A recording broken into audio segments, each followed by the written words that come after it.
नमस्कार, माझं नाव जान्हवीराव राडे. मी आनंदाच्या शाळेची मुख्य प्रवक्ता. आम्ही दररोज पुस्तक परीक्षण करत असतो, तर आज तुमच्या घरी आलेलं आहे. त्यासाठी तुम्ही आम्हाला पुस्तक परीक्षण करण्यासाठी 2 मिनिट देऊ शकता का?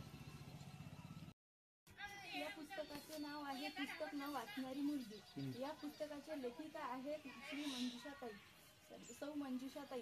तर या पुस्तकामध्ये असं सांगितलेलं आहे की एक मुलगी असते, तर तिच्या घरी खूप पुस्तकं असतात, कारण की तिच्या बाबाला पुस्तक वाचण्याची आवड असते आणि तिच्या आईला सुद्धा. तिच्या घरामध्ये खूप पुस्तके असतात. तिचे बाबा कुठेही जाऊ पुस्तकं आणतात, पण ही मुलगी पुस्तक वाचत नाही, कारण की तिला ते पुस्तक वाचण्याची आवडच नसते.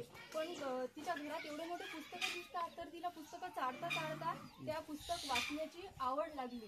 तर मला असं वाटते की जर हे पुस्तक आम्ही तुमच्या इथं आजच्या दिवस देणार आहोत वाचण्यासाठी, त्याच्यामुळे आपल्या पण घरातील मुलींना पुस्तक वाचण्याची आवड लागू शकते.